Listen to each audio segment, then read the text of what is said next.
लोगों को मिलकर काम करना चाहिए और जनता का काम करना चाहिए, जनता जनार्दन का और विकास करना चाहिए। तो आप क्या कहेंगे, मतलब कुछ आत्मचिंतन करने की भी जरूरत है आरोप लगाने की बजाय? मैं कहूँ 5 साल यदि आप दिखते रहेंगे जनता के बीच में और जनता और मिलकर सत्ता पचे, नहीं कि रोज रोज कोसिए कुछ करिए, ऐसा नहीं रहता। सत्ता पर विपक्ष मिलकर दोनों, जैसे केंद्र के अंदर राहुल जी को कुछ ना कुछ बोलना है, भाई मोदी जी इतने काम कर रहे हैं, इतने विकास कर रहे हैं, एक आध बार प्रशंसा भी करो।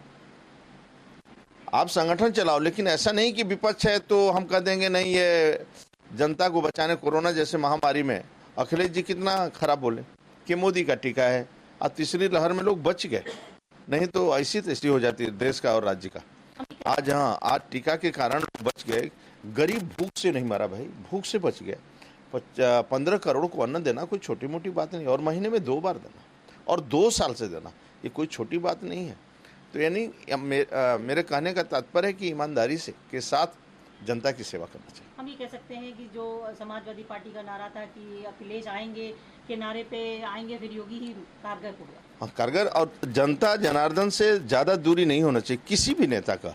मतलब ये न लगना चाहिए कि आप बड़ी बड़ी कोठियों में रहते हैं, महलों में रहते हैं और आप 2 साल में अपनी कोठियां दिखाने लगे। थोड़ा जनता जनार्दन के सामने बचना, ईमानदारी दिखना चाहिए, ईमानदार रहना भी, सेवा भी करना दिखना चाहिए। मेरा यही यूपी बीजेपी के अध्यक्ष स्वतंत्र देव सिंह को आप सुन रहे थे, और इस बीच एक ब्रेकिंग न्यूज, यूपी गोंडा की जो 4 सीटें हैं उन पर बीजेपी आगे, उन्नाव की 6 सीटों पर भी बीजेपी आगे, और कन्नौज की 3 सीटों पर बीजेपी कैंडिडेट चल रहे हैं आगे। वहीं नोएडा की 3 सीटों पर बीजेपी जीत का परचम लहराती हुई नजर आ रही है।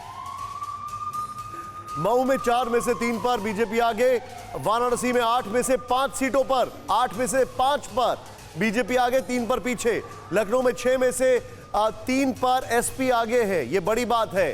गोरखपुर में 8 सीटों पर बीजेपी 1 पर एसपी आगे है, यहां पर यह बड़ी बात है। लखीमपुर खीरी 8 में से 7 सीटों पर बीजेपी आगे है, लखीमपुर खीरी आप देख रहे हैं। क्विक अपडेट, जौनपुर में बीजेपी गठबंधन 5 सीटों पर आगे है, यह आपके लिए बहुत इंपॉर्टेंट अपडेट है, जरा ध्यान से देखें आप। बस्ती में 3 सीटों पर बीजेपी 2 पर एसपी आगे है, यह बड़ी खबर आपके सामने। कानपुर में 8 सीटों पर बीजेपी 2 पर एसपी आगे है। आप 270 के अंदर से देवरिया की 7 सीटों पर बीजेपी आगे चल रही है, यानी शलभमणि त्रिपाठी भी अपनी सीट निकालते हुए नजर आ रहे हैं। तो देवरिया की 7 सीटें बीजेपी के खाते में, 6 पर बीजेपी आगे, 2 पर पीछे, चिंताजनक बात है। बिल्कुल, वाराणसी की 2 सीटों पर बीजेपी पीछे चल रही है, यह अहम बात है। एक के बाद एक अहम खबर, पंजाब के पठानकोट में बीजेपी की जीत हो गई है।